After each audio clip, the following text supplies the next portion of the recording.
Assalamualaikum warahmatullahi wabarakatuh. Selamat siang dan salam sejahtera untuk kita semua.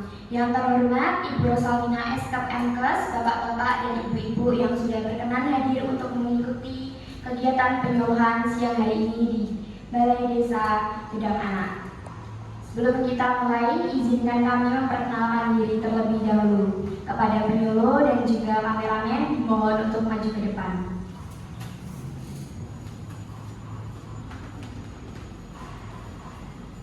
Baik, perkenalkan, saya Aisyah Astuti selaku moderator yang akan memandu jalannya penyuluhan pada siang hari ini.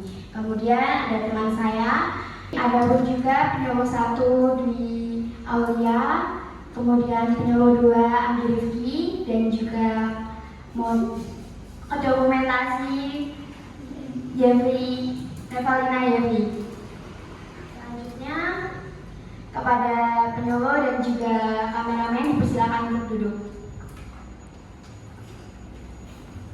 Kami mengucapkan terima kasih atas ketersediaan Bapak dan Ibu untuk mengikuti penyuluhan pada siang hari ini.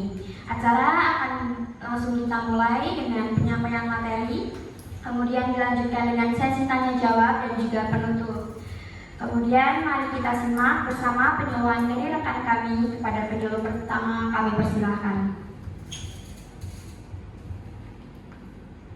Ya, baik, terima kasih Mbak Ais atas waktu yang diberikan.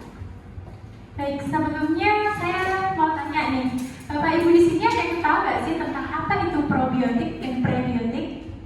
Belum. Tahu ya? Kalau begitu, mari kita bahas bersama-sama ya, Bapak Ibu. Nah, yang pertama yaitu probiotik. Apa sih itu probiotik? Probiotik adalah bakteri baik yang ada pada makanan yang dapat membantu memperlancar sistem pencernaan tubuh. Nah, bakteri baiknya itu seperti Lactobacillus dan juga Bifidobacterium. Nah, ini sering ditemukan dalam makanan fermentasi seperti tempe, tape, yogurt, dan sebagainya. Lalu yang kedua yaitu prebiotik. Apa sih itu prebiotik? Nah, prebiotik adalah komponen makanan yang tidak hidup. Nah, ini berupa serat atau zat yang tidak dapat dicerna oleh tubuh manusia, tetapi dapat difermentasi oleh bakteri baik di usus atau probiotik tadi. Prebiotik ini memberi makanan pada probiotik sehingga prebiotik ini bermanfaat dalam menjaga kesehatan pencernaan. Nah, selanjutnya apa perbedaan antara probiotik dan prebiotik? Nah, kita lihat dulu dari segi bentuknya. Untuk probiotik ini berbentuk mikroorganisme hidup seperti bakteri. Lalu apa untuk prebiotik yaitu serat atau karbohidrat kompleks tidak hidup. Nah, selanjutnya untuk fungsi dari probiotik adalah menjaga keseimbangan mikrobiota usus. Dan sedangkan prebiotik yaitu memberi makanan pada bakteri baik tadi pada probiotik. Selanjutnya untuk sumber, probiotik bersumber atau berasal biasanya dari yogurt, tempe, kefir, kimchi maupun suplemen. Nah, sedangkan pada prebiotik ini biasa dihasilkan pada sayur-sayuran, buah-buahan, kacang-kacangan, bawang putih, bawang merah, begitu. Lalu untuk cara kerjanya, pada probiotik berkolonisasi dan berinteraksi langsung di usus. Sedangkan pada prebiotik difermentasi oleh bakteri baik untuk menghasilkan metabolisme bermanfaat.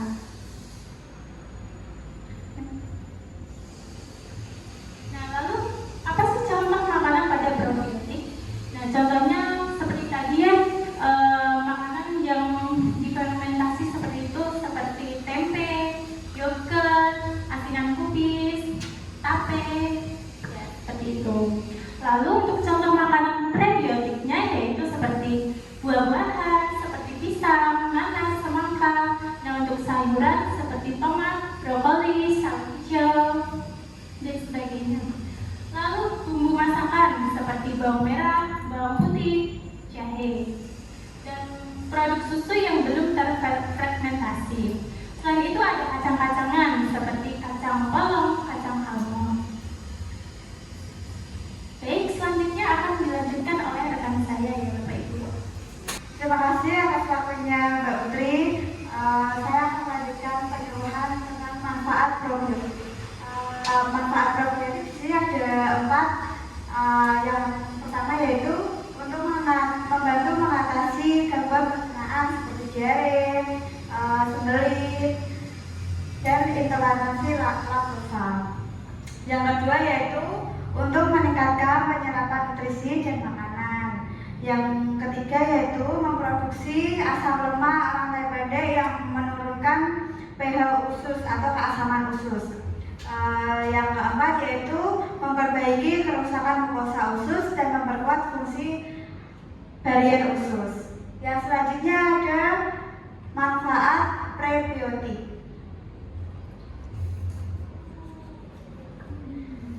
Manfaat prebiotik di sini juga dapat ya Bapak Ibu.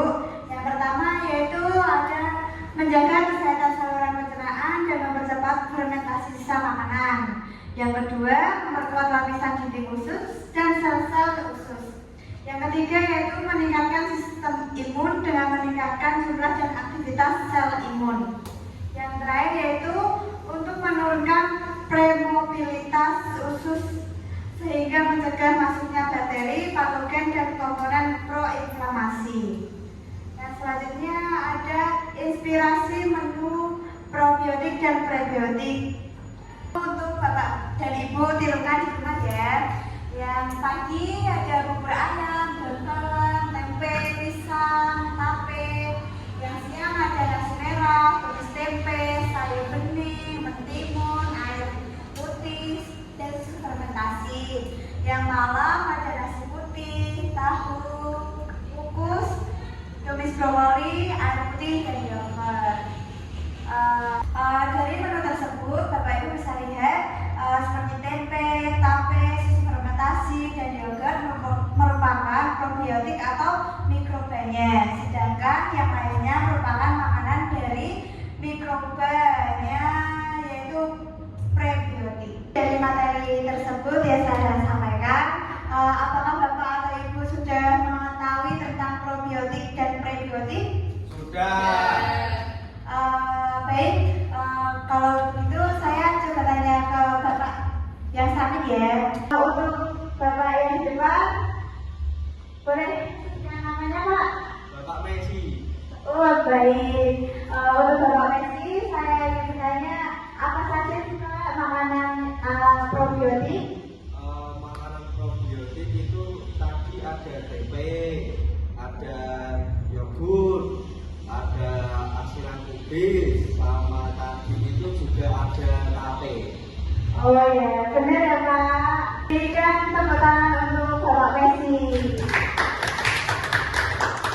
Sekarang kita masuk ke sesi tanya jawab. Silakan Bapak atau Ibu yang ingin bertanya mengangkat tangan ke atas dulu.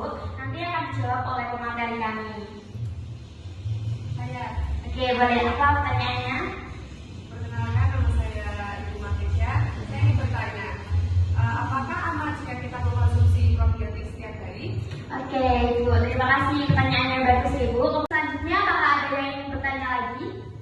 Saya. Baik Pak, silakan. Sebelumnya perkenalkan, nama saya Bapak Messi.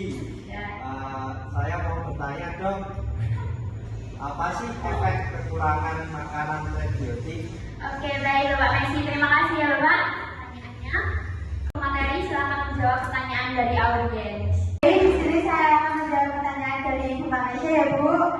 Tadi pertanyaannya apakah aman jika mengkonsumsi makanan probiotik setiap hari gitu ya?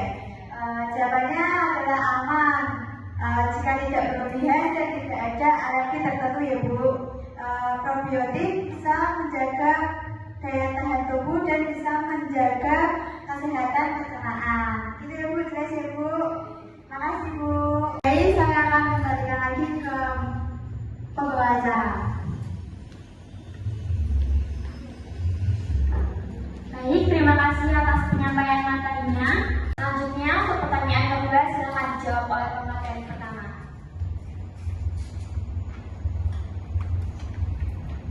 Baik, saya akan menjawab pertanyaan dari Bapak Messi ya. Dengan pertanyaan, apa sih akibat dari kurangnya asupan makanan prebiotik pada tubuh? Jadi kurangnya asupan makanan prebiotik pada tubuh menyebabkan gangguan pada keseimbangan mikrobiota usus yang dapat meningkatkan risiko gangguan pencernaan seperti contohnya sembelit seperti itu. Oke, apakah sudah cukup menjawab? Ya. Baik, apakah ada yang ingin bertanya lagi, Bapak Ibu? Ya, cukup ya. Baik, selanjutnya akan saya kembalikan ke pembawa acara. Terima kasih atas jawaban yang sudah diberikan. Selanjutnya kita akan memasuki sesi penutup. Tetapi sebelum kita memasuki sesi penutup, izinkan kami untuk memberikan sebuah materi tambahan kepada Bapak dan Ibu. Silakan dibaca nanti saat sudah sampai di rumah ya.